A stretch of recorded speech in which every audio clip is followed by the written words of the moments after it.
You're listening to The Hunt with your hosts, Matt Woodward and Dan Adler. Our studio is full today with some rock stars in the industry. Super excited to introduce them to you. You've known me and Matt now for a few episodes, so we're going to introduce some rock stars from my left to right. Vince Martinez, Tyne and Tony Stanley, all a huge contributor to what we kept calling the 430 Bull. That, I don't know, guys, do we have to change? Do we have to stop calling them that? No. Do we have to call them the 440 Bull? So, we're only 5 days into this for those of you listening in TV and radio land, but, preliminary indications are we might have underestimated him in our camp. And, of course, when he dries and when he nets out, it'll be different. But super excited to have you all listening today. Really neat event. We found Waldo, and it was a huge team effort. And I'll tell you, at the end of the day, it couldn't happen to a better hunter, couldn't happen to a bunch of better guys. And this mission, call it 22 days, 22 years, but the culmination of this moment that took to harvesting Waldo was, I think, something that's never really ever happened in our lives. So I want to introduce you to our guest here, Vince Martinez to my left. Vince has been a full-time guide with Diamond Outfitters for several years, been with the team for over 10 years. I could go on and on about Vince, but I'd like Vince to just kind of introduce yourself, tell the audience 90 seconds or so a little bit about you, your hunting influences, how you got into guiding, and maybe just one or two teasers. We won't go into the whole story yet, but one or two teasers about this elk. Take it away, Vince. It's been a journey. Working for Diamond has been amazing, and all of you guys know that's followed me on social media. You know how bad I wanted to hold that 400 inch. I mean, that number haunted me, and I finally got that glory moment, and it was the best thing in my life. And I couldn't thank the two guys sitting next to me right now, is Tony and Tyne, man, and Dan and Matt. I mean, we checking trail cameras. I mean, I could go into it, and you're going to hear it in the story, but I mean, I owe a big thank you to Dan and his family for supporting me and letting me do what I love, and now calling it a job. So, I mean, now I have Sheena and Canyon on board, and we just make the big move to Williams, and now we're here to take over 8, 9, 10, man. So that's the goal. It's legit, Vince. People that want to follow you on social media, where are they going to find you? Desert Racks Outdoors, that's my social media name. And if you guys want to follow, I share all Diamond stuff too. That's just hopefully going to be an apparel line that's coming out. The wife's trying to work on it. She wants something to do. So it's all Diamond. Don't get discouraged on Desert Racks. I'm full Diamond. And I mean, that's our apparel line that's coming out. And that's our social media plug. So Desert Racks Outdoors is who we are. So give us a follow and a like. We give a lot of giveaways and stuff, so keep an eye out. You know, I did a post the other day. It said, they say loyalty is dead with this generation of young guys, and Vince has seen us from when we were just a baby wannabe company to, arguably one of the largest outfitters in the United States. And, I always follow that comment up by saying making us big doesn't make us better. What makes us better is our guides and our clients too. It's as much our guides as who we welcome into our camp that makes the full experience. They don't come more loyal than Vince Martinez. I owe a lot to him and his family, and it's just an awesome family. He is a huge part of where we've been, but more importantly, where we're going. And I hope you guys follow him on his Desert Rack Outdoors. Sitting to him to his right, Tyne Heckathorn, Pure Addiction Outfitters. You can reach Tyne at 928-853-3114.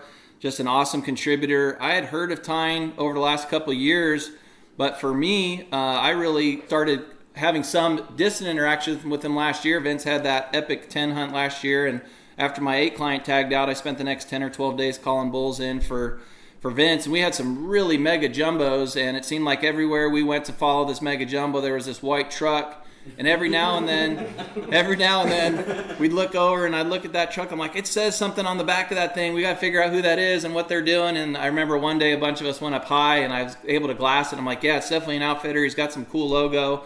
Later we found out it was Pure Addiction, and I think I can speak for Vince, jump in too, but I think at first I was like frustrated. I was like, man, I didn't know another. I don't care if a hunter knew about it, because I'll go out and hunt that guy. But when I know it's an outfitter that I know about, I'm like, well, maybe this guy's as good a hunter as we are. Maybe he's better. Who knows? So and he's parked in a good spot. And he's parked in our spot. Some bitch is parked in our spot. So I'm like, man, now we got some competition on some of these higher end, bigger bulls. And Tyne, tell our audience a little bit about you, where you came from, and how you got into hunting and outfitting. And you got to be real loud, guys.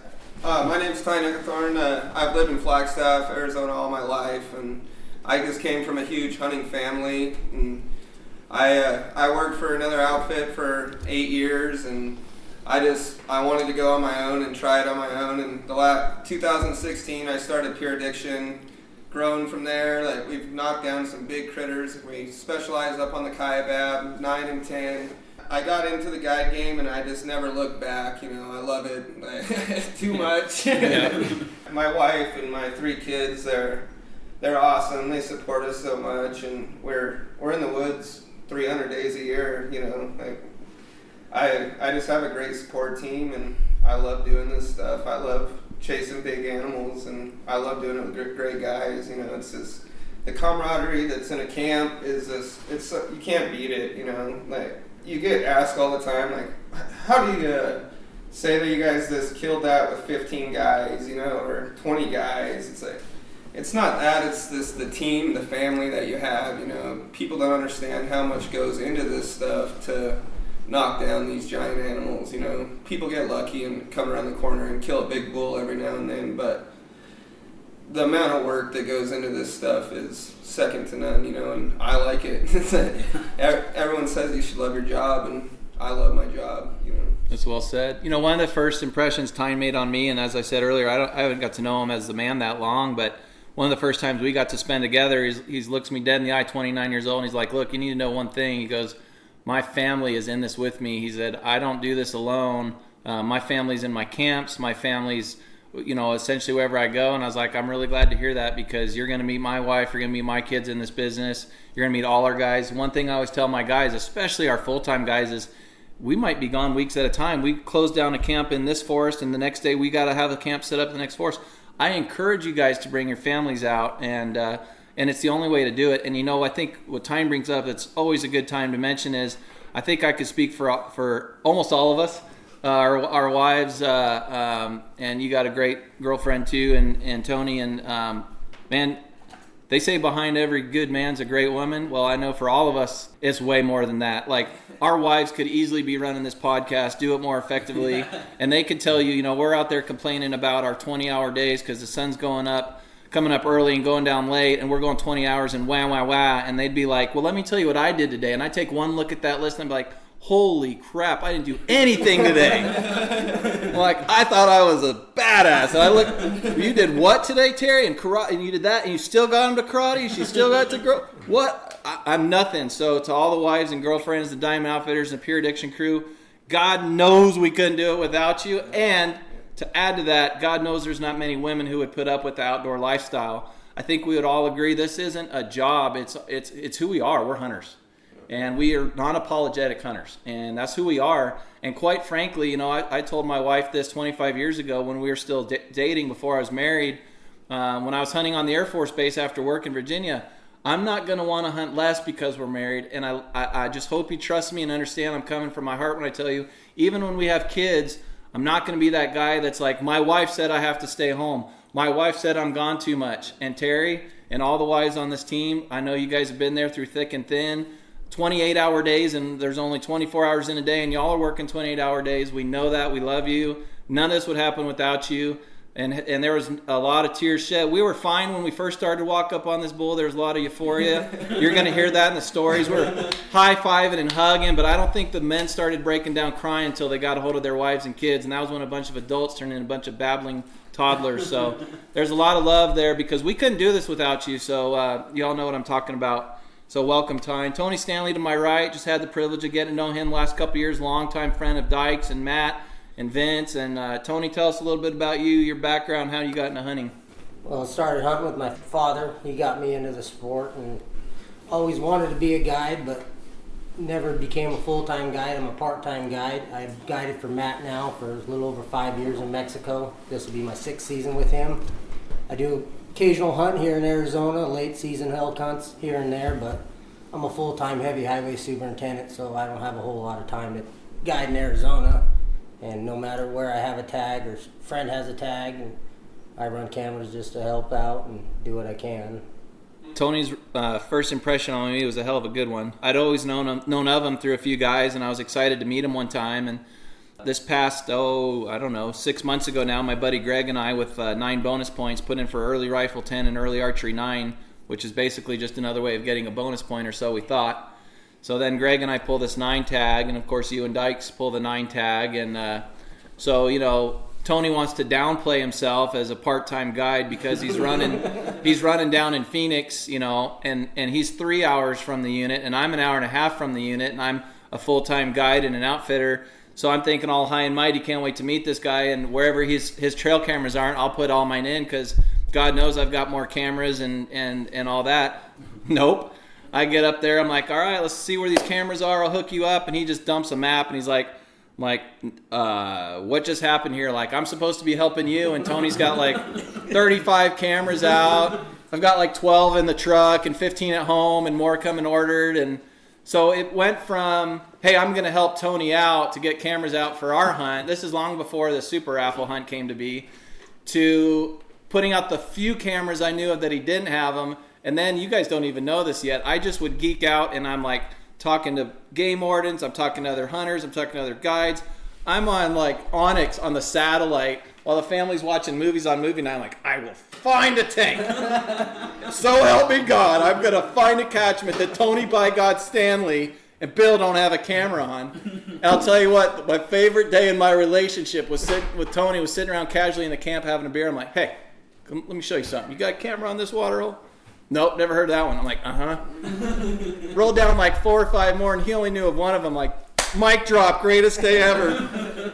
So I'm patting myself on the back for like the 15 cameras I got for Tony, and he's got like 50 out for us. So, Tony, I appreciate you being here. You're a huge part of this bull, and I want to get right into it. We all know the comic character, Where's Waldo, right? When did we first start calling him Waldo? Was it you two guys that started calling him Waldo? I mean, obviously know the story. It was me, you, All right, and tell us Cheyenne. that story. We pulled we call it the dry drinker, the one we ended up putting water in. And we pulled the card, and Cheyenne was in the front seat and I was in the back seat, and we're laughing. She's the one that named And it. she was like, this is the damn game. And I'm like, it is the game. And she's like, this is like, where's Waldo? Boom, there's his name right there. It's Waldo. And she's like, I like it.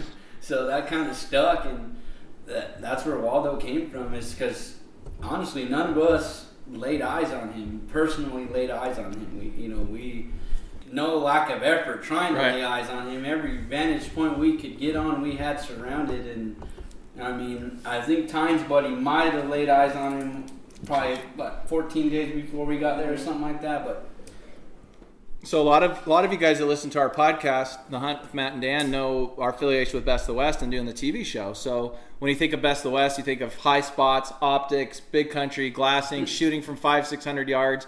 And like Vince is saying, this bull is not glassable. And we'll talk at the end about the stock and what ended up needing to get him killed. But this bull is essentially not glassable, and to a lot of us was a ghost, and that's where the Where's Waldo came in. And Tyne and his crew, did you have history with them in years prior, or was this the first year? I know there were some sheds that were found, but it was. I didn't really have history with them, I had just been running 10 so hard the last few years, and the sheds popped up this spring. I hit 9 every year super hard for sheds, and the sheds popped up this year from a friend of a friend, and it was just one of those things. It was kind of funny to me, especially once we killed Waldo, was I feel like I know the unit pretty much as good as I can, and after running all the cameras the first go around, we had so many great bulls, and Waldo was my number one bull. There's a bull or two that looked bigger, but his look and where he was just super awesome to me. But it beat me up for 2 months of like, where's this other bull? We had put a tape on the sheds, and we had gave him a 45-inch spread, and he was 412 last year, 418, right in there. So I'm like, where's this bull? He has to be a major league bull this year, out of this world. And I just never put 2 and 2 together. And then once he hit the dirt, and I have 15 text messages to guys, other outfitters, game and fish officer up there, we're missing a bull up here. I convinced myself that he had to be on the res or on the park. He would show up at some point, and then once he hit the dirt, and everyone started sending me pictures of like, here's his sheds. I'm like, oh man, like, we got the bull that I've been looking for all summer long, you know. It was funny to me, you know, because it just all came to, it was eating me up, you know. I'm like, I know there's another giant bull up here, because the sheds, he's a 6x7 in line. This year he threw the extra on his fourth, you know, instead of at the end, but it was beating me up for a long time, and then I was like, man, I had him the whole time, you know, man. You know, I think it's worth mentioning here that all of us are hunters of the most iconic Western big game species, and I think it's really worth mentioning. You know, it's one thing to have a trophy mule deer tag in your pocket. It's one thing to have a trophy elk tag or sheep tag or whatever. But God almighty, when you pick one animal and you're like, I don't have an elk tag in my pocket. I have a Waldo tag in my pocket. And that's the only bull I want to hunt in a non-glassable spot.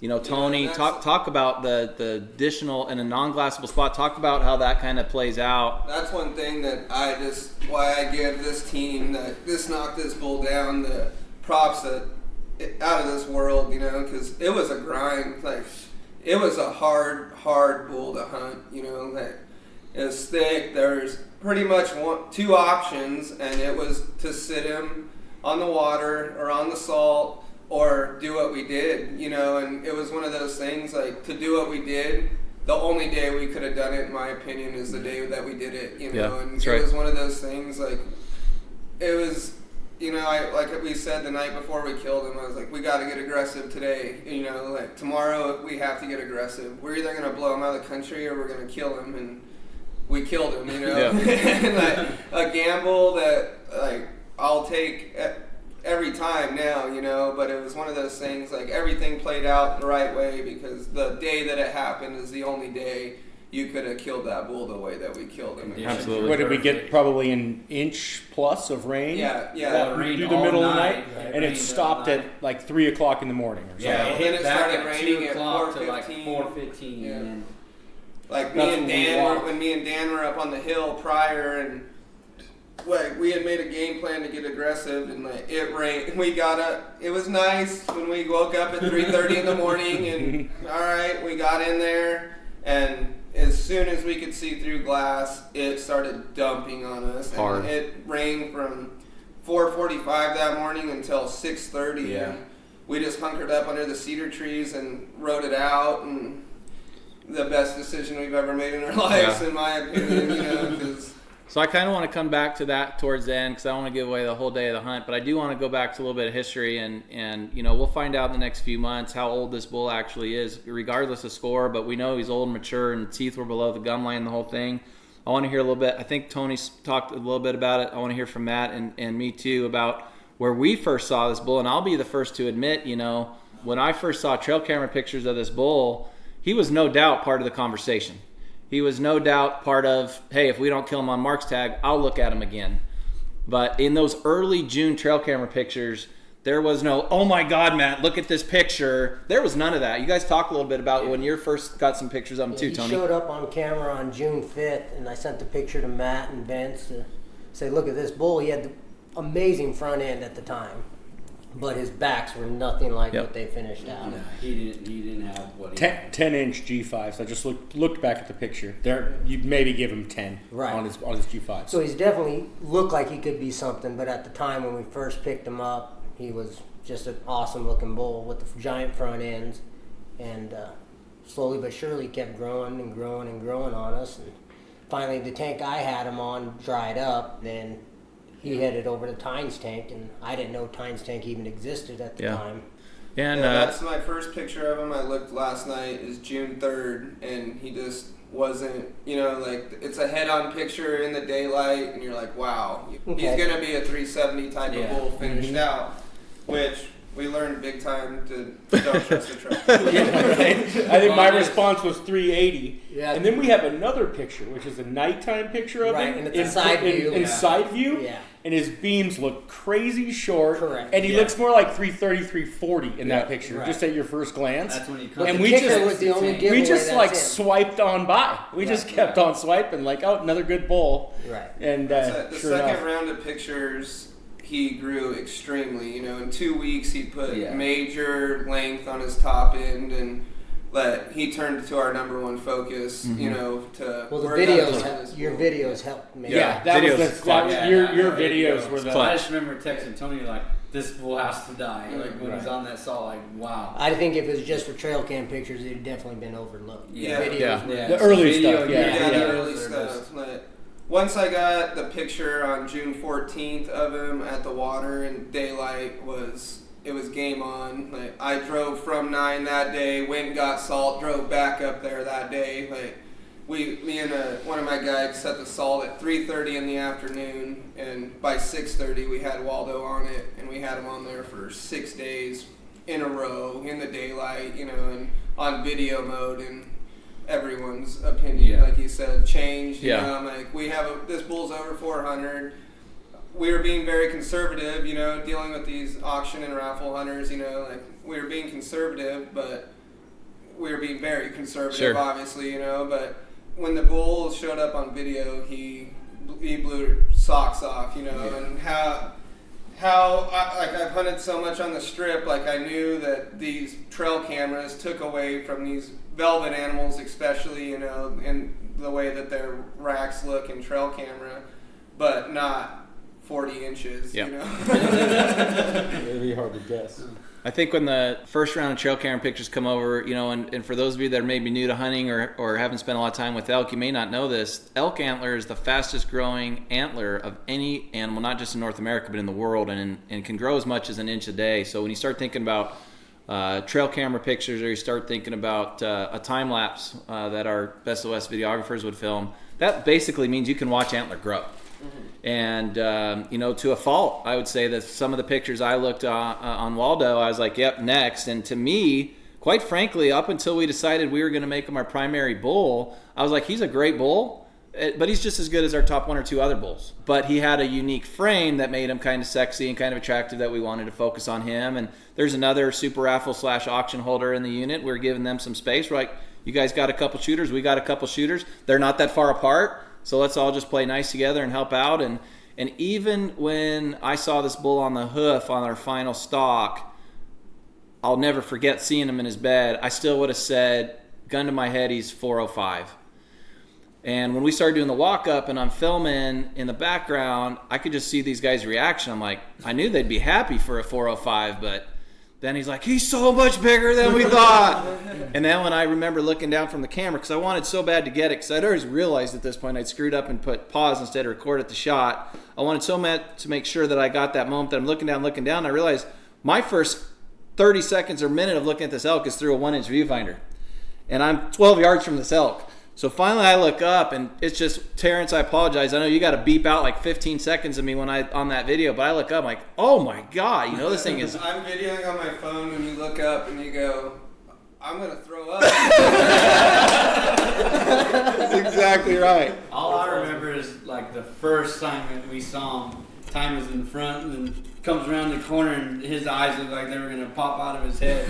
And I'm looking for Mark like, it's go time, but then Tyne's eyes, and then we see him in the tree like, oh. Yeah, Tyne's like, his fists are waiting. When we first stalked in on him, and I had my 15s on a tripod, and I looked at him through those things at 61 yards, you know, and my heart just... You can't realistically put a 28-inch number on a Royal, you know? It's just like, I'm looking at the bull, and I'm like, looking at his fists, and I'm like, his force are just what I thought. You know, those things have to be 21 inches long, and he turns his head a little bit. I'm like, oh my God, that's his fist. Like that 12 minutes and 45 seconds felt like an eternity waiting for that bull to stand up, because I was just like, I can't look anymore. Like, I can't look anymore. Like, Go look. That was fun. So we got to talk about our hunter, Mark Stricker, a fertilizer sprayer out of Northwest Nebraska. Just an awesome rock star of a guy for so many reasons. Not only is he just a great American and doing America's most needed work in the heartland, but he had to put up with a bunch of guys that were keeping his bullets. yeah. And this goes back to last year. So when Mark first reached out to us about doing this hunt with us, I said, you know, if we do something like this, I'd like it to be less of a client outfitter relationship and more of a partnership. And he wants to know what that means. I says, well, you know, if we're gonna, it's not a 7-day hunt, you know, like we're gonna hunt till we get it done. And that means for us that we'd like to make sure it's the oldest, most mature bull we can find. And that may mean passing on some bulls that none of us would normally pass on. So he's having a conversation with me about, well, you guys don't have to do that. If he's like a 320, 330 bull, that's way bigger than my Nebraska bull. And we're like, no, sir. Like, we can do so much better for you than that. This is Arizona, the land of the giants. And we want to make this a special hunt for you and your family and your legacy.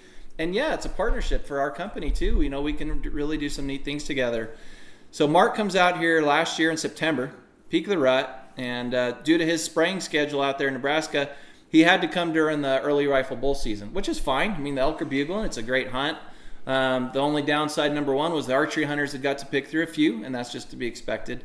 But we had a few bulls we kind of wanted to get him on, and maybe found them, and they weren't quite the same condition as in July. Vince, talk a little bit about some of our previous bulls. We had one gnarly looking bull, and old Tyne over here has his shed. We actually almost had Mark shoot this bull, and he just was missing a third. I mean, his thirds weren't super impressive at that time, but he was just gnarly, just points everywhere. I mean, he just looked awesome on the hoof. And we were actually in there to kill another bull that I tried to harvest with my bow, and it just didn't work out. So, and this non-typical ended up coming out, and it was hard for Mark to pass that bull. We looked at a couple other bulls with Tony's crew, Johnny and all them, and I mean, we passed on them too. He passed on a good 20 bulls before, said and done that year he left. And then he comes back, and we have him in camp for the first day, and one of the target bulls that I looked at wasn't as impressive at 120 yards as he looked further away, so we pulled Mark off that bull and ended up in 9 looking for Waldo. So Mark would have shot any of these bulls, right? Yeah, and, any of them, and he was, hands down. He kept telling us, he's like, you guys don't have to do this for me. And I remember the last night he was here last year driving out in a side-by-side because he had to go back to work the next day. And I can't remember if he did 10 days or 12 days. Yeah. But we were driving out my side-by-side, and I told the guys, like, I'm going to spend some serious one-on-one time with him today. I'm going to take him to the ground blind. I sat with him that day, and I had the guys up on top glassing down in case we pick something else up. And he's like, well, I appreciate what you guys have done, but he's like, I just know I can't come back next year. Like, it's okay that I didn't get a bull, but just know that I can't come back, and there's nothing I can do about it. And I kept saying, you don't have to worry about, whatever you're worried about, finances or whatever. If you can take the time off work, we're going to make everything else happen, because you could have gotten a bull every day. But we want you to get something that, is your legacy bull, and is part of our legacy too. And he said, let's find a way to do that. I said, just come back towards the end of July, first part of August, right before they strip. Let's get this thing done. And man, he would have shot any of these bulls. So Mark, I don't want to say apologies, but thank you for your patience, because any of us on an Arizona archery or rifle tag, us as guides and outfitters, we would have all shot these bulls that we asked you to pass on. And we know that every day you took on vacation with us was time you weren't spending with your family back home. And I'm going to do another shout out to my team. I found out about the 4th day he was in camp, and remind me to come back to the story about the triumphs and tribulations of having Mark come back earlier than initially planned. But kind of important story that needs to be shared here is Mark's father passed away this spring. And obviously it's emotional for him. The reason it's emotional for me selfishly is when he was on this hunt last year, I didn't realize till after I found out he passed how excited his dad was to see that he got this bull last year. So when I talked to Mark in March and April about coming back, he was excited about coming back, and his schedule was good. And then he threw out the one thing was, the only thing that stinks about this whole deal is my dad passed away here a few weeks ago, and he's not going to get to see this bull. Yeah. And you can imagine my heart kind of sunk when he told me that. And I said, well, man, I don't know your dad, but I know you, and I'm sure he's going to be with us on this hunt. And this was months ago. And so fast forward, COVID hits, right? Everything's shut down. Weddings are shut down. Funerals are shut down. All gatherings are shut down. This is 2020. So he comes to camp, and I'm going to back up here. And it's all good. Like, we put him on notice that we might call him early, and we put our whole team on notice that we might call him in early. And sure enough, we did. Found a bull. And it was a bull we wanted him to look at, and he came out. He dropped everything he was doing. We all did. I'm trying to remember what I had scheduled the next day, but we all dropped what we were doing. That's what you do on a big bull. And we all went up there, and like Vince talked about, we decided it wasn't the right bull. What I didn't know was till Gilbert came up to me like day 3 in camp, and he goes, "Did Mark tell you what's going on Saturday?" And I was like, "No." Like, it's his dad's funeral. Because of COVID, they never got to do the memorial. So I'm like, well, I'm sure Mark will tell me. And then like it was 2 days later, he still hadn't told me, but he told a couple of the other guys. So finally I was with Super Dave and maybe Skipper Tim and Mark, and it was like Thursday, and I had to bring it up. I'm like, "So what's going on with, you got a memorial for your dad?" He's like, "Yeah, but my family knows it's okay, I can't be there." And so I pulled him aside and I said, "What do you mean you can't be there?" He's like, I can't go back and I can't afford to do something like that." And I said, "Well, look, everybody on this team's going to pitch in, and you go home and you do what you need to do. We'll scout." He's like, "You guys would do that?" I'm like, "It's already done. All I need is a copy of your driver's license. We'll buy you a plane ticket from camp. You need to go home for a couple days." Now, I don't know about you guys, but and Mark, this is the first time you're hearing is on the Hunt with Matt and Dan podcast, but there was a small part of me that wanted you to fly and not take your truck, because we didn't want you to get there and be like, "Well, those guys are great, but I don't want to come back." Yeah. Like, I don't need to come back because Mark's such a great guy. He's going to be thinking, "Well, I've already put these guys out so much. I've already gone twice. I'm not going to go back." So we put him on the airplane, brought him back on the airplane, and it was really important us to do that. And of course, we're paranoid that the other tag holders might fill out on our bull. We're paranoid that we got 15 guys in camp to scouting to 2 days. But what I would want my kids to know is do the right thing. There's no way for me, and you guys can touch on it too, that Saturday and Sunday, knowing his dad was having a memorial, that I would have felt good about and hunting. It's for similar reasons why for years I wouldn't hunt on September 11th. And I, karma just shows, and the good Lord just shows that you do what's right even when nobody's looking. Mark would have missed his dad's funeral.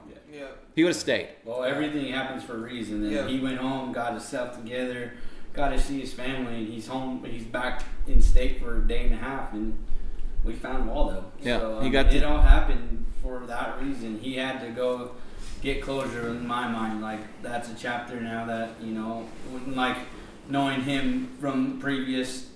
I mean, that was one of his things he told me. He's, "I want my dad to see this bull," Yeah, and that's one thing is when there was 4 guys on that when we shot that bull the first time, because Mark's dad was there with us, because that would have, it's just, I felt it, and I know Vince did, and like we told Mark, like, your dad was here today with us, and we killed this bull because. I was like, "He's messing with you, man. The tripod's right down. The backpack's sleeping. He's just picking on you, getting all your thoughts gathered together." And for you guys, if you don't already know this, when I first mentioned it to Mark and I said that we would fund this thing, he got real emotional, which made me real emotional, because we want to be that outfitter. We want to be that team that will do that for a guy even when it's hard. And 100% believe his dad was there for that. But when Mark first got back in the truck after coming back from the memorial, sat down in my pickup to make the drive back from the airport, the first thing I said, "How'd it go?" And first thing he said, I'll never forget. He goes, "I'm really glad I was there for my mom."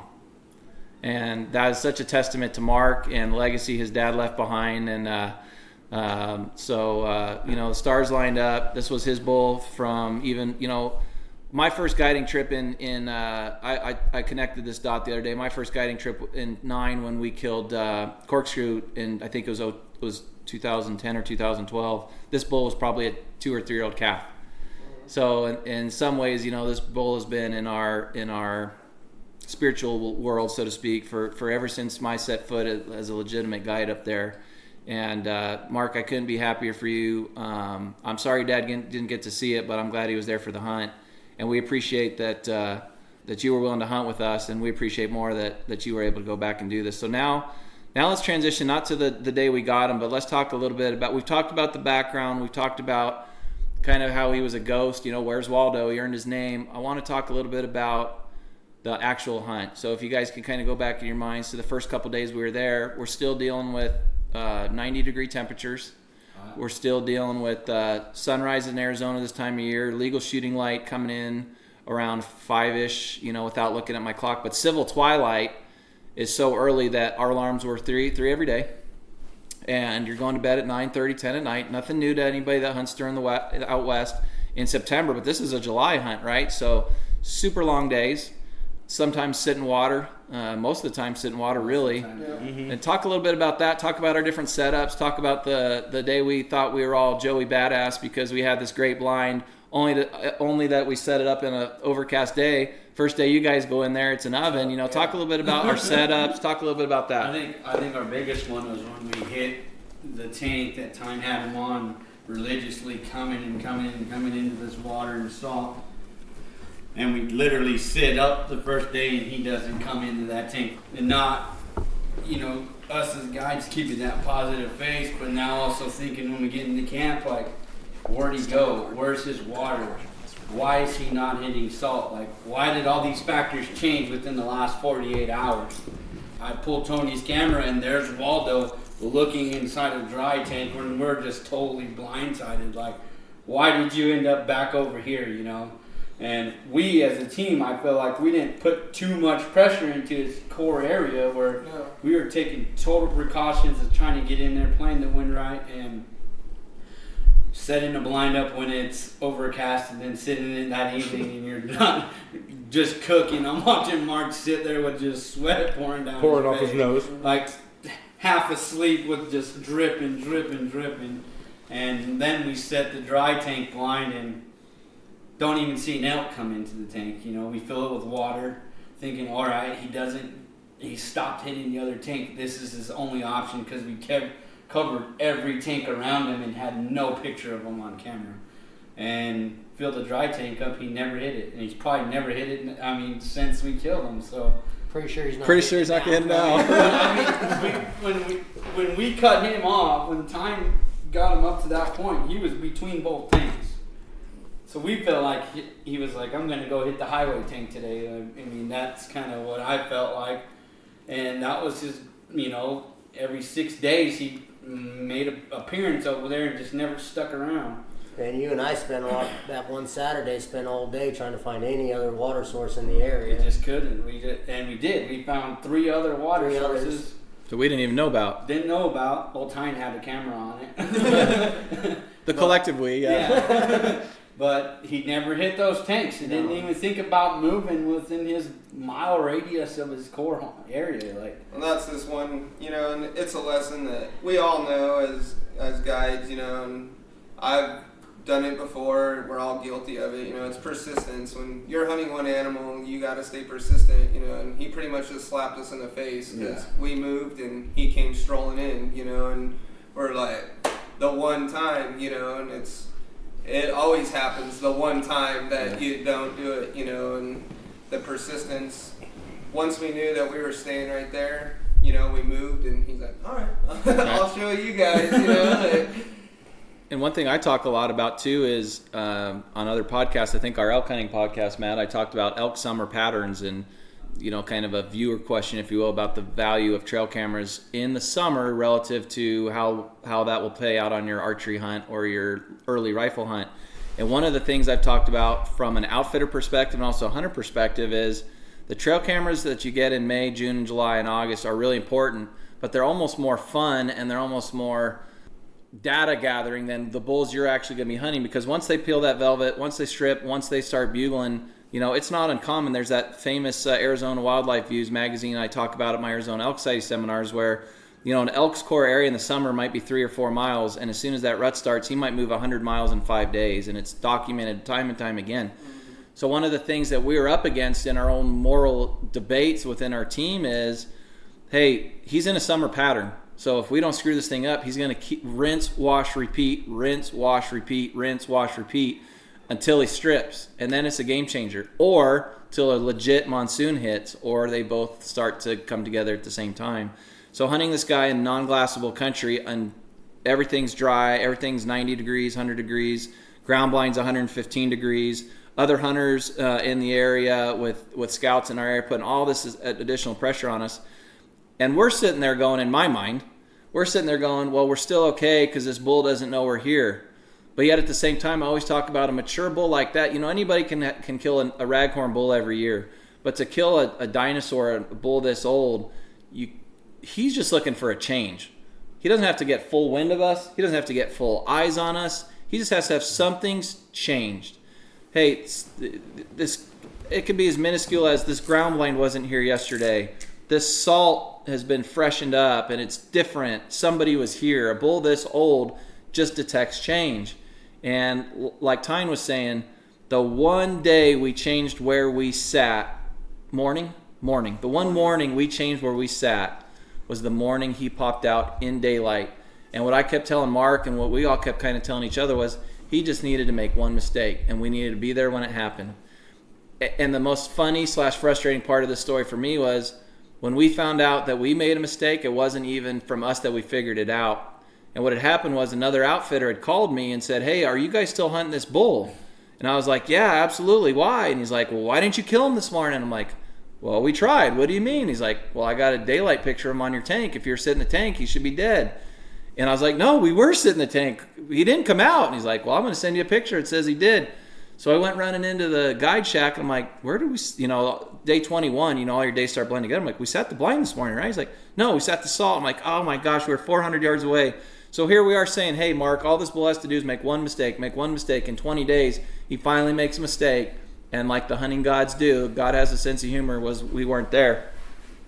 So what really kind of started to turn the table for all of us was what we least kind of wanted. We were at least kind of wanting to hold off was rain, because of how that would change the tank dynamic, but obviously ultimately played a key role. So all you guys pick it up from, now it's starting to get a little bit of, now the monsoons are starting to roll in. And before we do that, I'd be remiss not to mention, Tyne mentioned earlier what a big team effort it is.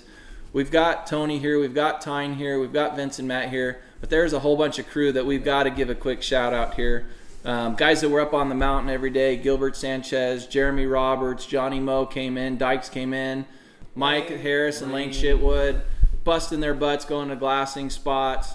Officer Rigo, thank you for all your help and being a great game warden in Unit 9 and managing it for trophy animals like this. We appreciate your efforts, which so often go unrewarded in that industry. Man, there's just a ton of people. But so now, I don't know. I was 50-50 when the rains first hit.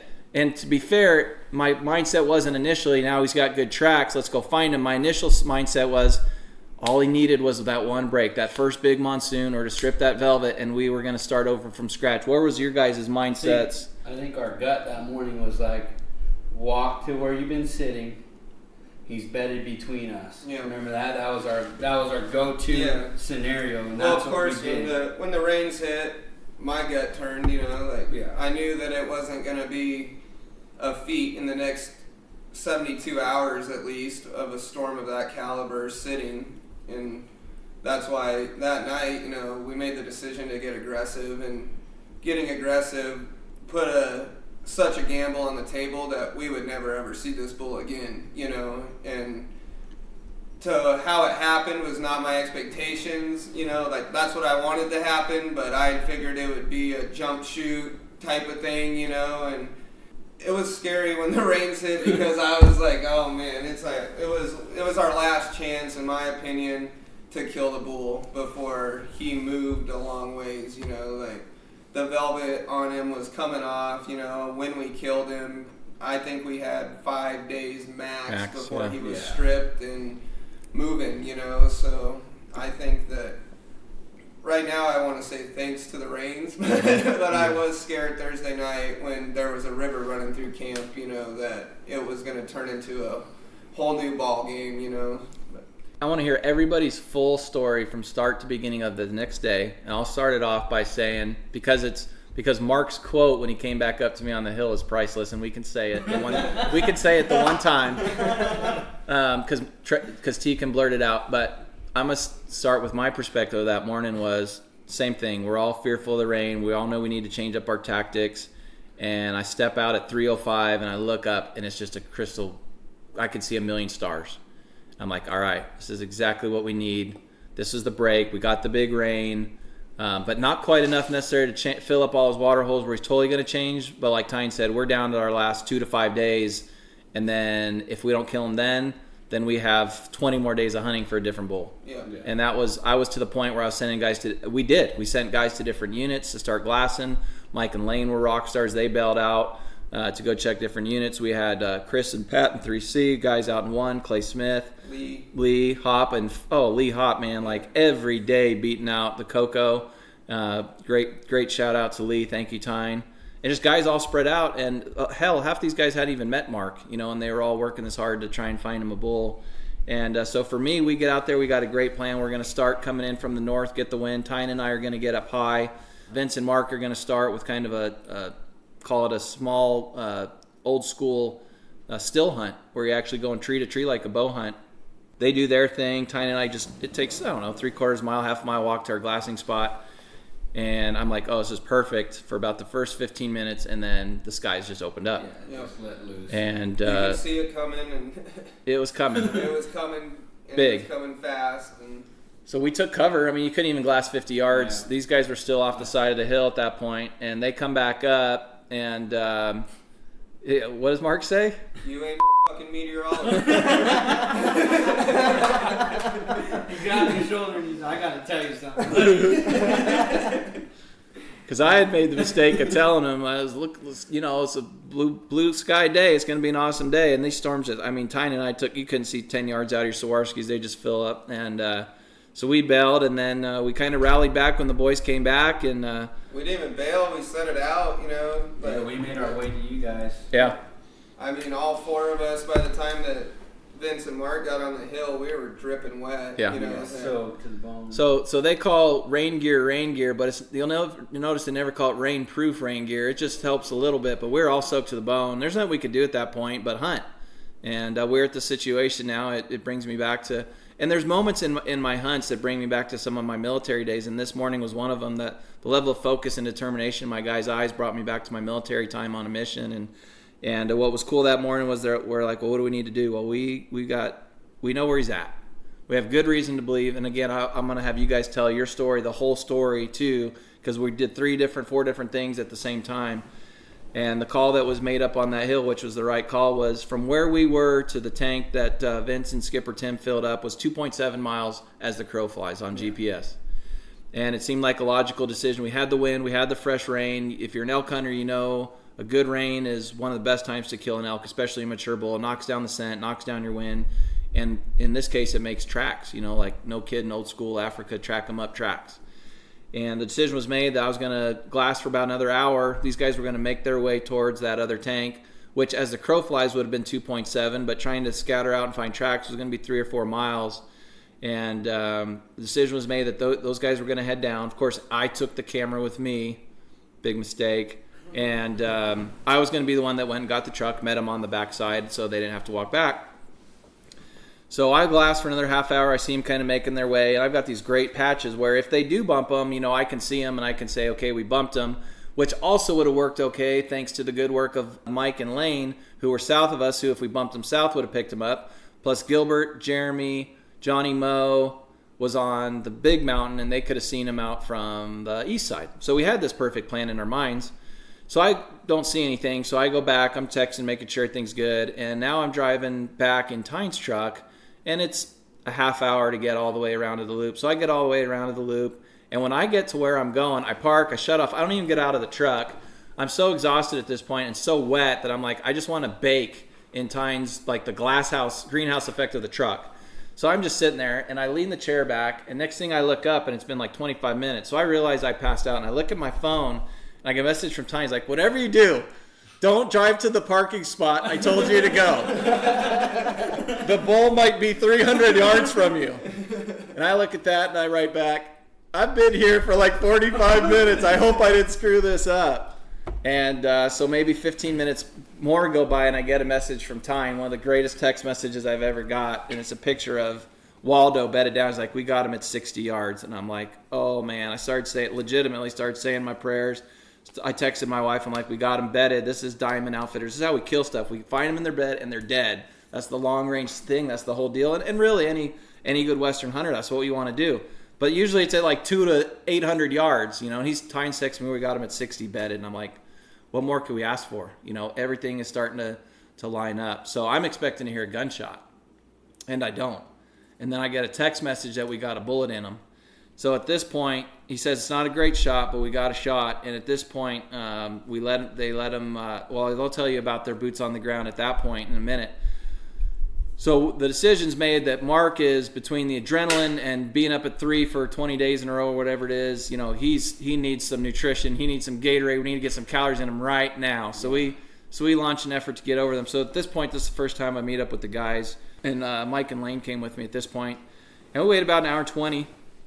And then we decided to pick up his tracks. And so at that point, it's Mark, Tyne, Vince, and I go to try and film. And you know, man, we wanted everybody to go with us, but there's so many variables into a wounded bull. No blood at this point. And really, I don't even want to go on with the story after that because it's really these guys' story. So I'm going to stop there because I know you guys will pick up before that.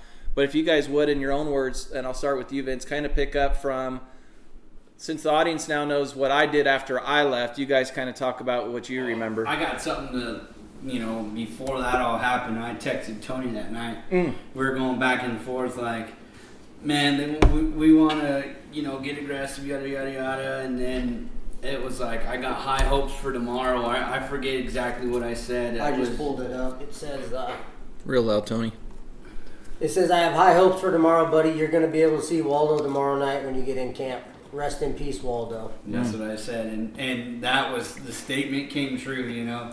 Tony and the crew rolled into camp and Waldo was there. Like, I just felt, you know, like I said, me and Tyne sat there at dinner, like, if this rain carries on, man, it's go time tomorrow. It's time to get aggressive. And it happened that morning. It rained, and it was just a blessing, you know. It just gave us that much more scent cover, that much more.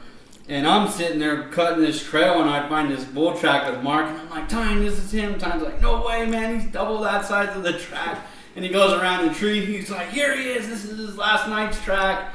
And, I mean, as soon as Tyne cut that track, it was game on. And poor Mark, you know, it's like, I think we had like almost 4 miles into it of running circles around Mark. He finally gave up and stopped chasing me and Tyne. He just stand in the middle of where the last track was, and a lot of whistling and snapping, and like, here he is, you know. And we got to some moments of it tracking him in the mud, like, you know, it was his earlier stage of the track. I'd say about the first mile and a half was real faint, like it pounded rain on his tracks that night. He was sitting there walking around, and Tyne's like, this is him.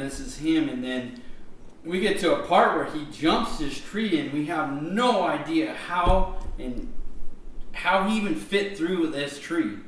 And we branch off to the left and right of this tree, and I'm just like, he had to jump through that tree. And Tyne goes over there, and boom, there's his fresh track. His fresher track of the day until we hit him about another mile down the road. And we just sat there and covered circles and circles. And I remember Tyne picks up this mule deer shed. He's like, look at this shed, and his whole hand's full of ants. Mark's just looking at us like, look at these guys, you know.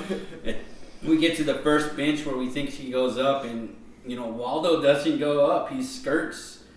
He actually walks across the true track that we are driving in to go park the truck. He literally had to walk it after we drove in that morning, like right across our tire tracks. He side hills this little mesa, and we think he's going to go up. I told Tyne he's going to go up there, and I look at Tyne, and he's branching back off to the other 2-track road, and I'm like, where is he going, you know? And all of a sudden, Tyne's like, I can smell him. He's right here. And I told Mark, get ready. And we go up to the last little roller before the dry tank, and Tyne's in front, and he picks up his first bed where he wants to bed, and he doesn't. And he walks circles, and his track is just beat down. And I just remember looking at Tyne, and Tyne's like, it's go time. He hits another 25 yards into his second bed, and he doesn't bed there. But we see a little bit of hair and stuff, and then Tyne turns the corner, and that's when I seen his eyes just like.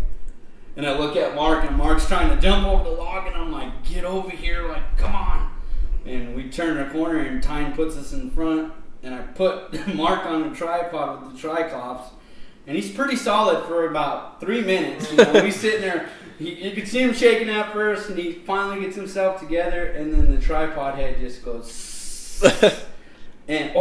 first, before that, he yells at me and Tyne, I see him. And we're 60 yards from this bull, and we're just like, you gotta be quiet, like, whoo. And Waldo's sitting there turning his head, and all of what happened with that is the tree that was on our side of Waldo was covering his eyes.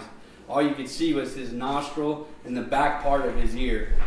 But that ended up getting us when he stood up. So Mark's tripod falls down, and he yells again, I need you to raise it up. And I'm sitting there shushing him like, shh. And I'm sitting there unscrewing the tripod, and he's got pressure still down on the triclops. I'm like, you got to pick up the gun a little bit. And I pick up the gun, and I tighten it, and I'm like, are you set? He's solid. He's I got him. Like real loud again, and we're like, shh. And now he has his backpack on, and there's like some plastic logo on his strap of his backpack.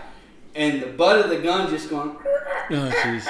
and me and Tyne are looking at each other like, what in the world is going on? And Waldo's just sitting there spinning his head. Now you know he knows something's wrong, you know, and he just, Tyne's like, he's up, and he stands up, and total shoulder all the way down his block, you know, and we're trying to tell Mark, you know, pick your shot, shoot. And I feel like I said shoot 15 times, you know, and all of a sudden he swings around and boom, and then we knew he was hit because, you know, his whole ass into the bull just hits the ground, and it just, from there on out was another track job. But I would say within a mile of where we first shot him, we had Waldo. And I mean, we had a couple opportunities at him after that first shot, but he was a little bit quicker than we were, you know, trying to get settled up back on the sticks for Mark was a little bit difficult because now he's in his thick stuff where he loves to bed. I mean, that was his home, and you could tell that's where he lived, and that's why all of our guys up top, all the guys around this bull, we would never ever lay his eyes on him because of In a jungle. where he lived was a jungle. Like, it was a total jungle. Even tracking him, you're going through stuff like, how does this bull fit through this gap? How is that physically possible? And Waldo did it. I mean, with not even second guessing himself. Never a track after we got the first shot, he second guessed where he was going. It was always, he knew where he wanted to go. And that's where I felt like. And then when the time comes around the tree and Mark's grabbing for the triclops, I'm like, just shoot that bull. Yeah. Shoot him. And Waldo's there 20, 25 yards away from us, bedded, looking the total opposite way. And I mean, Mark just 10 rings him hard.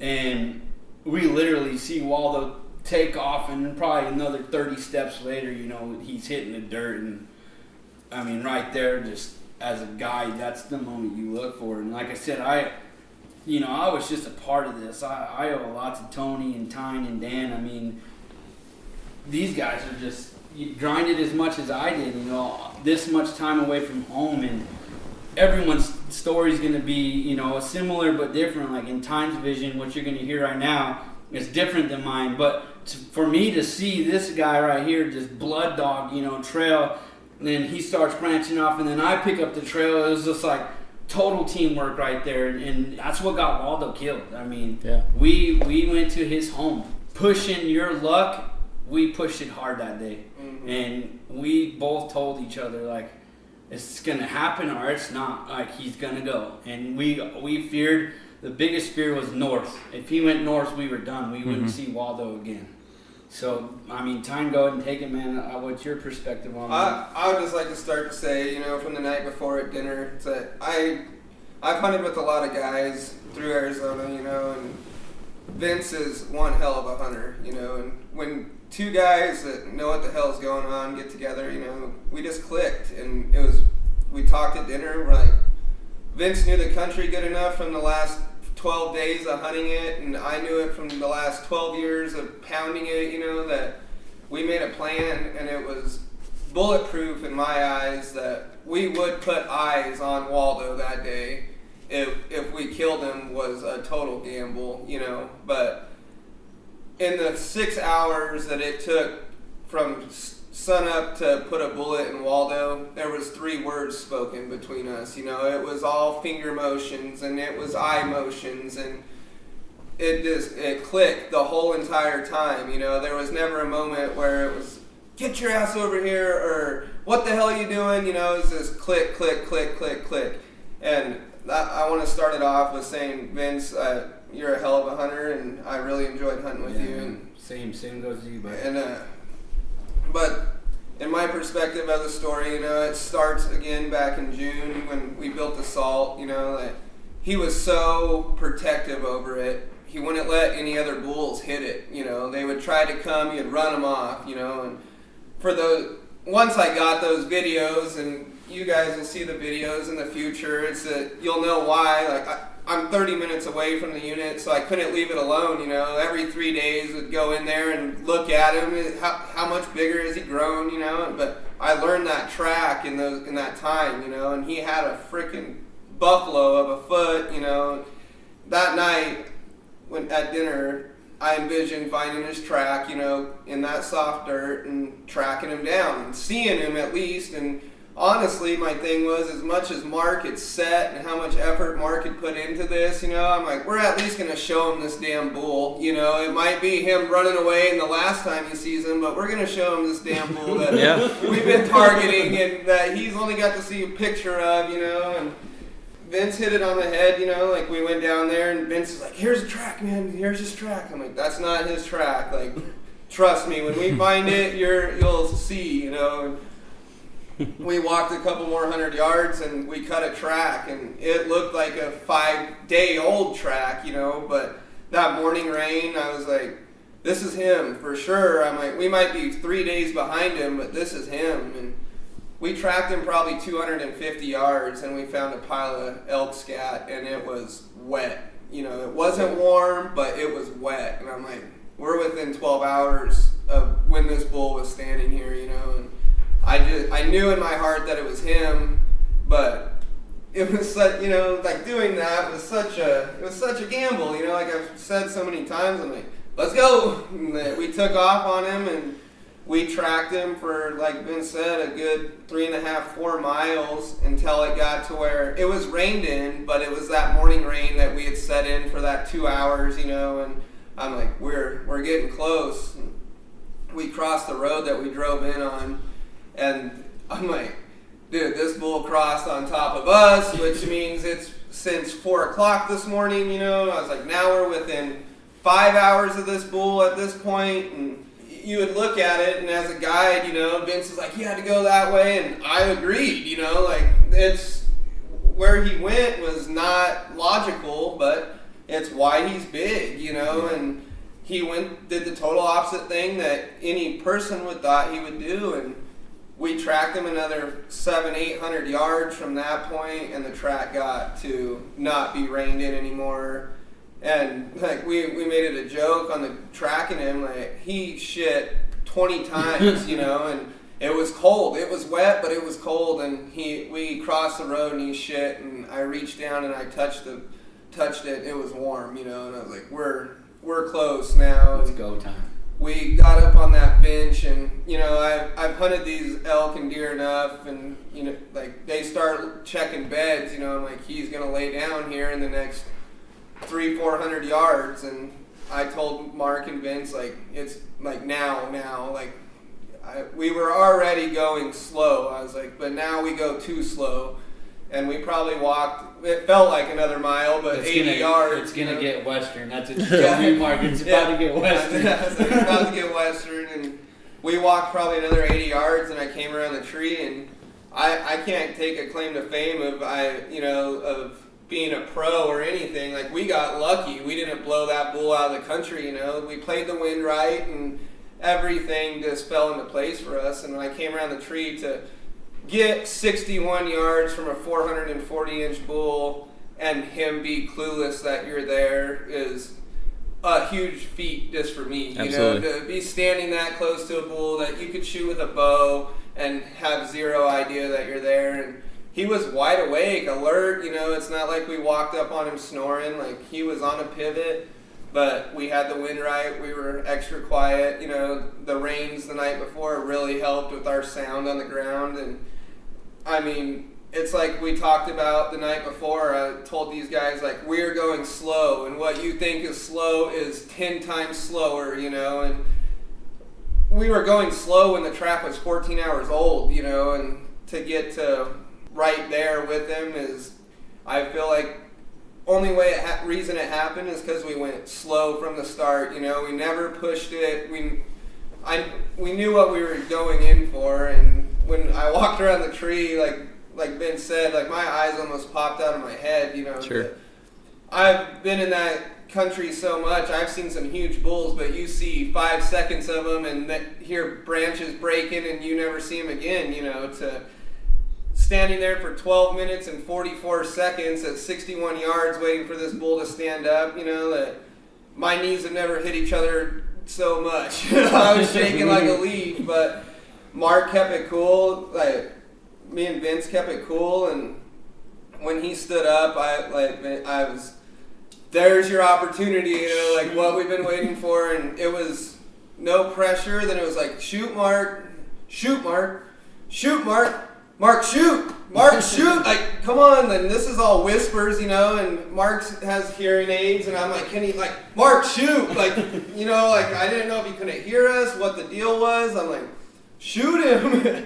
And, like, just, a guide's worst nightmare, in my opinion. Like, kind of a touchier subject, but I was scared shitless after that first bullet went off, you know, like, an animal of that caliber, the shot that I knew that was put on the bull, you know, and we had the wide open broadside shot, you know, the shoulder was covered, but we had everything else to, now we have a bullet far back in this bull, and this bull's on his feet right now still, you know, and it was so nerve-wracking. We knew the bull was hit, but we seriously followed the bull over a mile without anything, you know, like we've seen a couple spots of him. Me and Vince both knew he was hurting, you know, because a bull of that caliber would have left the country if we missed him, but it was so nerve-wracking to have, and he grew so much already on us, you know. Right. We haven't touched this subject, like, we all had this bull in the 400 to 410 range, you know, and then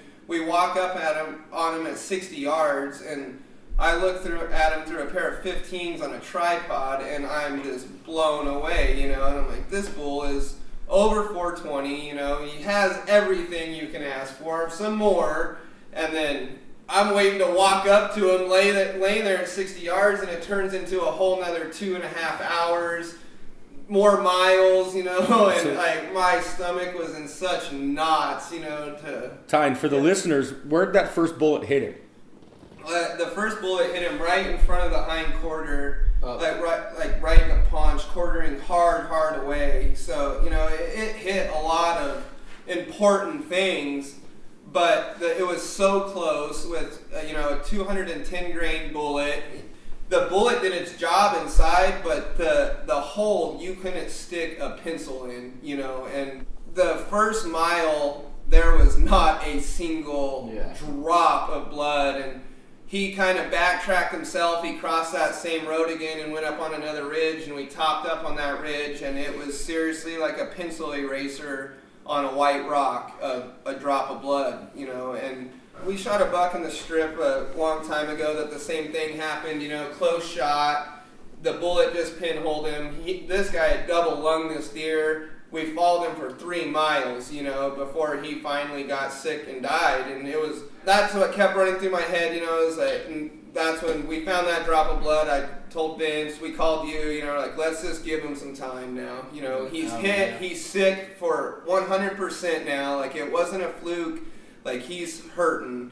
I'm like, we agreed to give him some time, and that was the best decision that we ever made, you know, because I feel like, you know, that bull, we were sneaky and all, but he knew we were on him then, and he wasn't going to stop until he was 100% comfortable to stop. And he went probably another mile from where we stopped and gave him the hour and 20 minutes, and he would have died, you know. He was sick, but it was one of those things. I was so thankful to walk around that tree again and see him laying there at 30, 40 yards and watch that bullet hit him right behind the front shoulder, you know, and he still got up, and I'm like, no, like, this is still not over. But he went another 75, 80 yards and piled up, you know. But it was, for that hour and a half, 2 hours after that first shot, I was sick, you know, I was so nervous.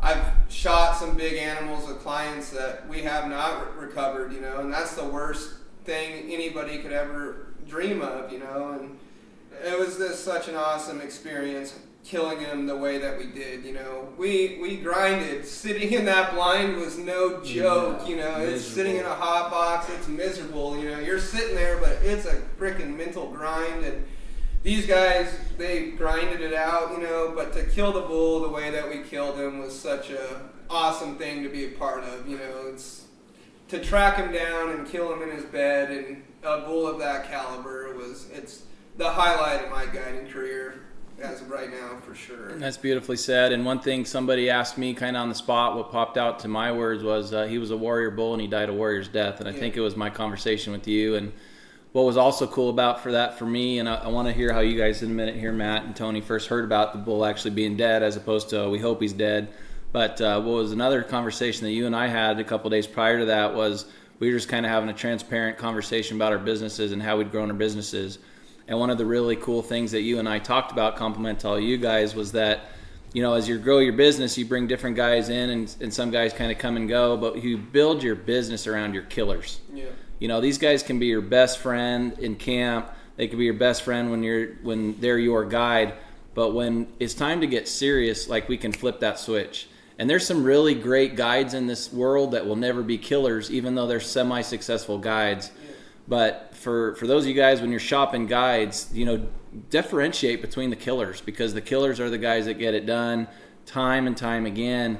And it's another shout out to that rain. You know, we had nothing to go off of if we didn't have his tracks. One drop of blood and well over a mile. We had nothing to go on. But like Tyne said, these were bigger than buffalo tracks. There was no doubt we were on that bull. It's either that or a Black Angus. Yeah, exactly. We second guessed ourselves a couple times. But I got something to say. Mark, I mean, we threw him through the trenches, you know. He was on our heels the whole time. Never gave up. Super positive. In that last 120 yards before we did get a bull in Waldo, you could tell it was catching up. It was getting hot now. It was 1 o'clock in the afternoon. Yeah, you know, it's 90 degrees. It's the humidity is crazy right now with the monsoons rolling in. And we just kept telling him, he's right here. We're on his track. Like, this is him. And, you know, just seeing his, you know, meaner there was, I had total faith in these guys. I'm going to do what they tell me to do and trust them. And when we turned the corner and Waldo's there, all that excitement came out, you know. And to me, Waldo laid there long enough for Mark to gather his thoughts. Because when he first got on the gun, it was a shake. It was like, whoa, he's right there, you know. And all the funny stuff happened, and he calmed down. And I felt like, you know,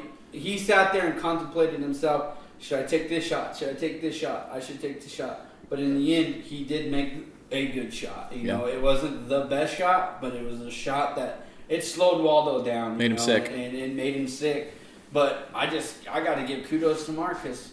Like I said, it was hot. We were dying, you know, just pouring sweat, and he's sitting there, 2 bottles of water, because he didn't think we were going on a 4-mile hike, you know, and he didn't. That moment after we get the first bullet in Waldo and we get up to our spot where we take shade and stuff, you know, he's upset, and as if every hunter, you know, apologetic to me and Tynus, you get sick, especially knowing how, you know, a team of guys puts this much effort into one thing, and now you're a factor of maybe that's not going to happen. But we just stayed super positive, you know, we're getting you water, and that's when you and Mike and everybody brought him. You could tell at that moment when we got to rest, he was burnt out. And that hour and a half break for him, it was just rejuvenating. He needed it. He was beat down. And I give him kudos because we were just going. He didn't even second guess to even talk to us. He was just like, I'm staying with these guys. And me and Tyne got into the mode where we got to go. We got to go. We got to go. This is his track, you know. And like you said, we took it slow, and Mark never second guessed us. He was there every step of the way. And I mean, big kudos to Mark, man. Well deserved. That bull was meant for him. And not only did he not second guess you, but one of the things we talk a lot about where our clients fail, not where we have failed them, but a lot of times if our clients fail, it's because they guided the guide. And if there's one thing a client who's calling me is like, what's the last thing I need to know before I get on this airplane? Don't guide the guide. Whatever he says, succeed together, fail together, don't guide the guide. Because if any time along that path he would have started second guessing you, it could have gone differently. An old bull like that doesn't make a lot of mistakes. He'd already made the mistake to come out in the daylight when we weren't there. To be able to walk up on an old giant warrior bull like that just doesn't happen without a great team effort. And I want to tie that in with when you guys left me on that mountain that day to go back to truck and execute the plan, kudos to you guys, because with what was at stake for all of us, but also individually for each of us, there's very few people that I'd be like, I don't need to be on this one. And that moment on that mountain, making that plan after that rain, what went through my brain, the goosebumps tell you I'm not lying, was these are killers. They don't need another killer. They need to go kill this bull, and they need somebody to be on the other side of this thing. So when you guys bailed off there, I'm not going to pretend to say I knew that day we were going to kill that bull, but what I did know was I was sending in killers. And if anybody was going to get it done, we were in a spot to get it done. Tony, now I'm going to start with Tony. You got that text from Vince the night before. Well, no, I was at a pre-construction meeting getting ready to start a new project, and Tyne sends a picture of the bull bedded at 60 yards. So now I have no idea what meeting I'm in anymore. So I'm texting them back going, what's going on? And they told me the bull's bedded at 60 yards. So now I'm sitting there just staring at my phone, trying to observe what these guys are saying in the meeting, but my main focus is on what these two are doing now. Yeah. So thanks to Vince, so he kept me in the loop the whole time. It felt like I was there, but I physically wasn't there. I remember as soon as Waldo hit the ground, I think I called my fiance first, and then the second person I called was Tony. Yeah, I was still gathering my thoughts when I got called Tony, you know, and it was just like, I told him, I wish you were here because you're just as big as a factor as myself in this story, you know. Absolutely. They're talking to Vince. I was getting choked up on the phone. Right? I know how much effort we all put into this bull. We all have a lot of history with him. I held it together until I talked to my wife. I think that's when we all Same. fell apart. That's another thing too I'd like to talk. You know, as my wife, she put a lot into this too. Like they bunked around in the pickup for the last 3 months, this riding, you know, and that bull meant just as much to her as it did to us, you know. That's very evident. It was very evident. And Tony, I've been blessed in this hunting life / career to meet a lot of guys, a lot of hunters, a lot of guides.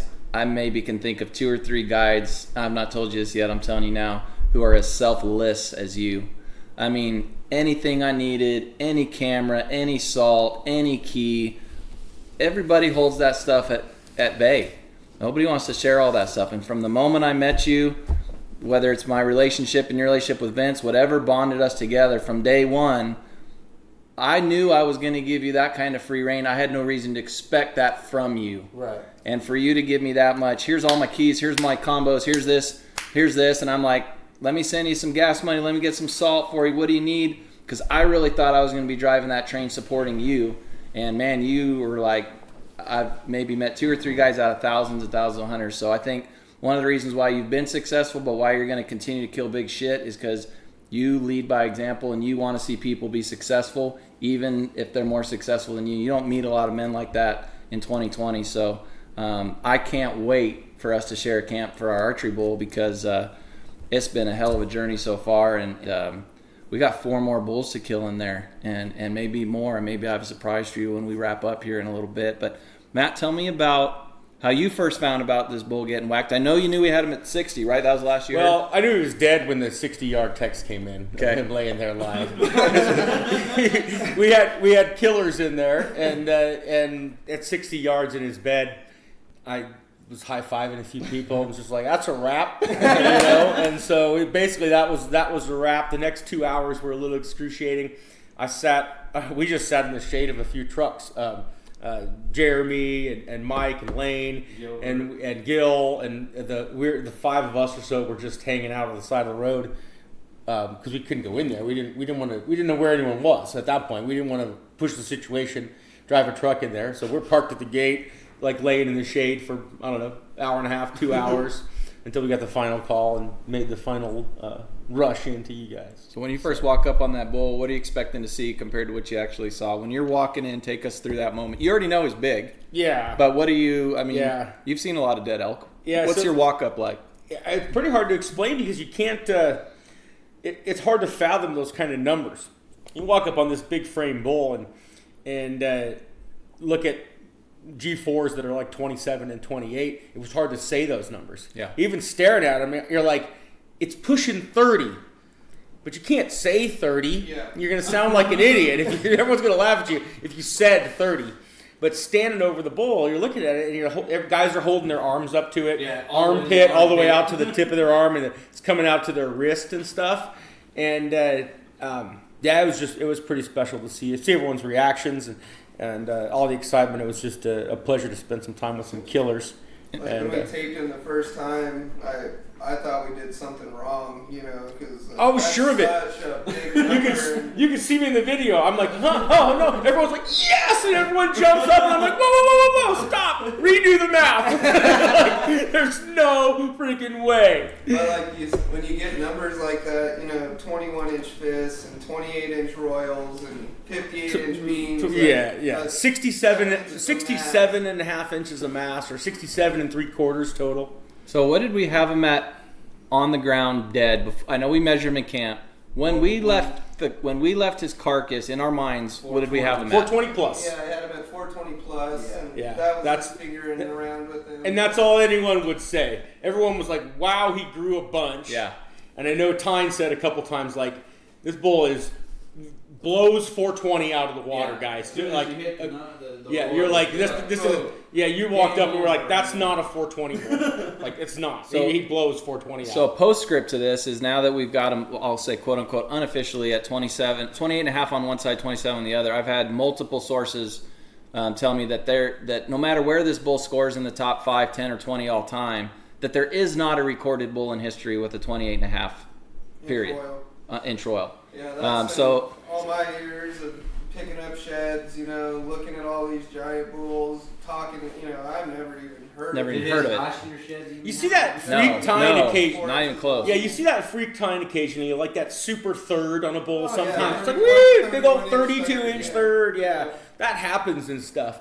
But on a classically framed bull, so it's not a weird point, it's not in a weird place, it's not coming off corkscrewy or something, to have a 28.5-inch Tyne that fits and it's right where it's supposed to be. And it's to scale with the rest of them. Yeah. It too. is. And that's the thing, even now, Dad, putting my hands on him a lot, the trail camera pictures still, No the justice. videos still, you can't look at a picture and go, that's 28 inches long, I'm not bragging, but I had him nailed all the way up from his eye guards to his thirds, on camera, but force and fist, I was 10 inches off and 8 inches off, it was Those aren't numbers you allow yourself to think or say. Yeah, and that's the thing, when I score a big bull on camera, big bull, you give him 45 inches of mass, 40 inches of mass, and 67 and a half Yeah. inches of mass, Doesn't happen.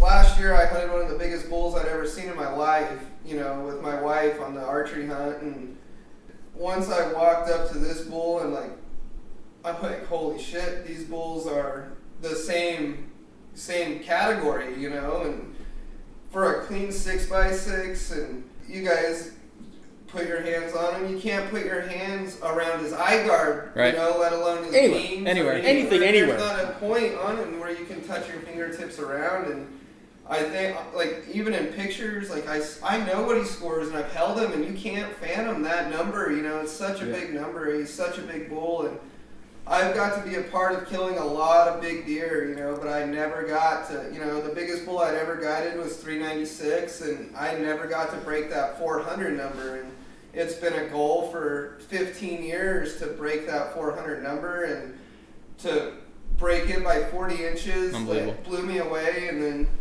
one of the coolest things that just it knocked my socks off was I couldn't wait to, it's weird, but I couldn't wait to have that bull skull capped and take that picture, holding him in front of the tent, how heavy that thing is, you know, at 440 inches, you know, like you could hardly hold it over your head, you know, like it blew me away. And like you said, like that'll be something for me that I'll never ever forget, you know, like just to put my hands on that bull finally after so many years of chasing these giant bulls to kill something of that caliber, let alone to kill the biggest raffle bull that's ever been killed. And what's cool too is, you know, you made that phone call, and next thing you know, Jerica and the girls are on the way up, and I make that call, and Terry and Josh and Rebecca are on the way up, and to be in that, they were there for the scoring, they were there for the initial, they were there before we got back. Yeah. As a matter of fact, so they get there when we're there, so we're losing our minds. Same recollection as you guys. I hear you guys measuring it the first time. I'm like, all right, I want to celebrate too, but let's just do that again. And then the next one was within 1 or 2%, and that's, I think for me, that was the first moment it started to become real. Like, we didn't just kill a 400, we smashed through 400. And the idea that was even top 5, top 10, or top 20 all time didn't even cross my mind till literally 2 days ago. And that's 3 days after we killed the bull. Like, so it's still not truly settling in what we did as far as what he'll end up scoring, but the moment that we all got to have with Mark and our families in this camp, you know, goes back to the first humans and what hunting's all about, to sustain for your family, to provide for your family, and to be able to share it with so many people. Let's give a kudos to your buddy who, didn't you have a buddy in Phoenix that drove up for like 1 hour and had to, who's that guy? Daniel Willett. He drove all the way from Phoenix got up there at 1 o'clock in the morning just to, you know, because it is one of those bulls that pictures do not do justice, you know. And Daniel had spent a few weekends with me up there trying to turn him up, you know, because we actually tried to sell this bull to the auction hunter early on in the season because he was archery hunting and we hadn't hit the salt so hard, you know. And Daniel's friends with one of the guys that he was hunting with, so Daniel was involved a lot, and, you know, like, as soon as we could, you know, let it out that he was on the ground, like, I called Daniel, and it was another tearjerker, you know, because we did it, you know, like, we did something that we set out to do. And didn't he drive from Phoenix, put his hands on the bull, and have to turn around and go right back? Turned around at 1:30 in the morning, drove back, slept an hour and a half, and went to work the next morning. I was gonna say, did I not see Daniel?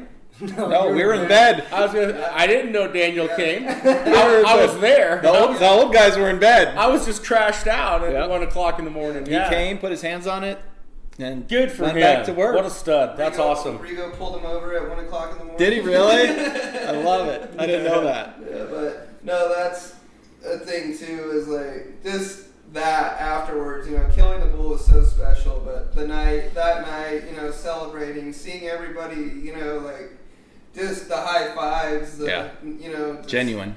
It for us, and I don't know if I'm speaking for Vince and you guys, but for me, that's what it's about. You know, like killing it's awesome, but sitting back at the camp and just like I did that. You know, like, we did that. Like that's. It's I don't know the word I'm looking for, but as a guide, like it's so fulfilling. You know, like, we came, we saw it, we conquered, and there it is, you know. And God's blessed me to be in camps with a lot of dead bulls, and I can tell you for a fact, I've never sat next to a skull-capped rack on the ground, you know, as if we were buddies, just because I wanted to be close to it. It was truly a spiritual, like, all the blood, sweat, and tears, all the time away from the wife and kids, all the sacrifice, is because someday, I might be 90, I might be 20. I wanted to be this close to a bull that was 400. Yeah. 440, but 400. I wanted that day. And I know there's a lot of great guides in the state who have had that moment many, many times. And now I know why I'm going to have that moment many times in my life, because it's not just to be able to beat your chest and say I killed a 400, but you know that is a blessed animal. He's an old warrior. And to be able to spend, you'll laugh at this, but to spend quality time with a bull like that, just like you and the skull cap, as crazy as that sounds, listening to it on a podcast, I missed sitting with that bull. Like I said when we started this podcast, I kind of wish. Yeah, that's right. One of my favorite pictures, though, we've got 2,000 amazing pictures. One of my favorite pictures is that skull-capped bull laying on the ground, and Vince sitting inside the rack like it's in a cage, kind of. And he's just sitting there like this, and he's got it fully encasing him, basically. And he just eats you up. Yeah, just drinking a beer.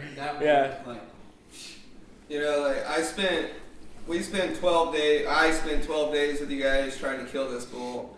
I spent a year and a half trying to kill El Chapo, you know, and like walking up on this bull like blew that away, you know, Wow. because El Chapo That says a wasn't lot. a bunch of teamwork and you know, it was a grind for me and a couple guys, you know, here and there, and like the teamwork and the camaraderie, you know, the camp, pulling into camp with, you know, that bull in the back of your truck, you know, it's a whole nother level, you know, like we've said from the beginning, it's next level. Like, I can't wait to do it again, you know, like I and like you were touched earlier, like 440, like I don't care if it's 401 or if it's 375, like a big bull is a big bull, you know, and I won't think I'll ever kill another bull of that caliber because there's very few of them, you know. If I do, thank God, but I'm just super blessed to be a part of that bull, and you know, karma, and it's not beating around the bush, being legit hunters, you know, like I can go to sleep every night as a guide in this world right now and know that I'm not a criminal, or I've never stolen or cheated to do these things or knock these animals down, you know. And Vince and you and Tony, Matt, you know, like, you know, in my point of view, I'm a very good judge of character, and you guys are legit, and I loved working with you, and like I said before, I can't wait to do more in the future, and I think that in the long run, like, the good guys are always going to win, you know, so... Well, we think so too, and make no bones about it, this bull doesn't hit the dirt without Tyne and Jerica. I mean, you guys are a huge part of this thing, huge part of our family, and the good guys won. You know, somebody asked me, I was doing a deal on the phone on the drive over here, and a guy asked me, as long as I've been in the business, what was one of my motivations for going in the business when I left the Air Force? And I told him at that time, I said, there's a lot of outlaws in this business, and I love to hunt, and I love to fish, and I thought as a young guy in the Air Force, if I ever got out of the Air Force, it'd be to take people hunting and fishing the right way and to not have to be a crook to do it. To be able to see the good guys, and I'm not saying anybody's bad, I'm just saying for our group to do what we did, the way we did it, to track whatever he's going to end up being, 9 years old, 10 years old, 15 years old, who cares? But to track him in his bed at 60 yards on an old warrior bull, it doesn't happen on a 3-year-old bull most of the time. All the stars had to be there, the right people, the right place. Damn, we sent him home for 2 days. What could have been those 2 days? You know, all these things that go through your mind, because we have to be perfect the whole time, and he only has to screw up once. And if you're not there the day you're perfect and he screws up, none of it matters. So the odds are always against you to kill a 400-inch bull, and to do it the way we did, and just so many people involved. You know, somebody I'd be remiss if we didn't mention is Dan Zellner.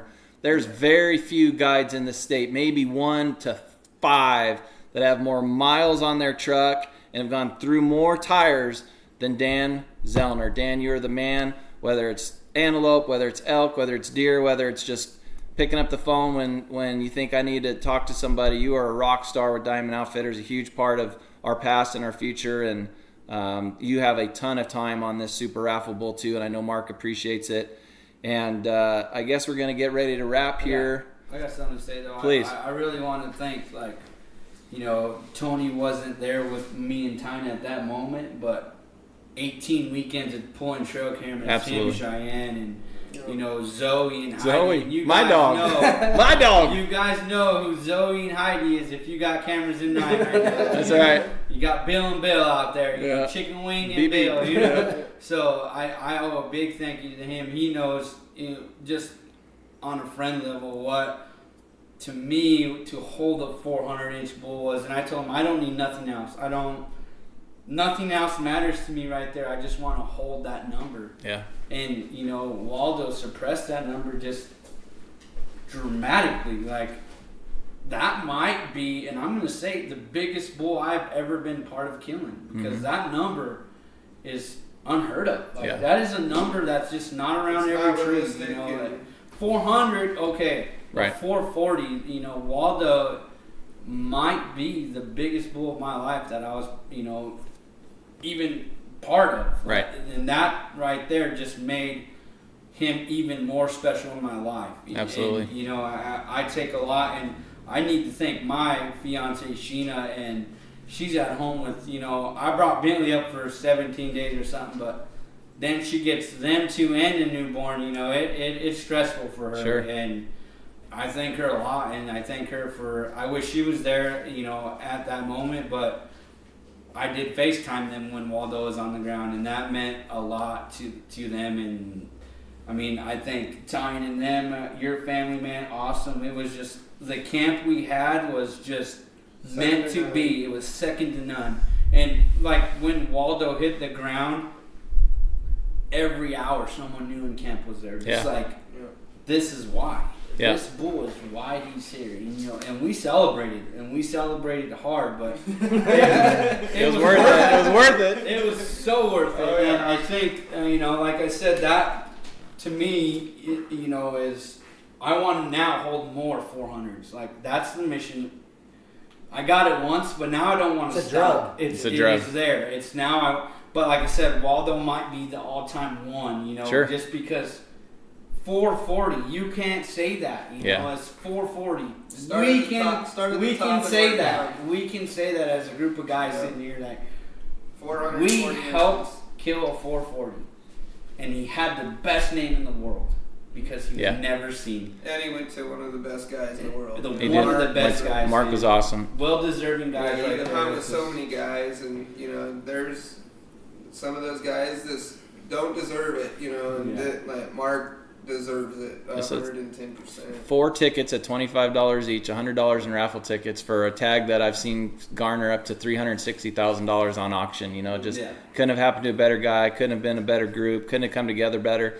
The one thing I'll say before we wrap too is I've had no less than 5 people in the last 6 or 7 days ask me, like, so is this your mic drop moment? Is this when you retire?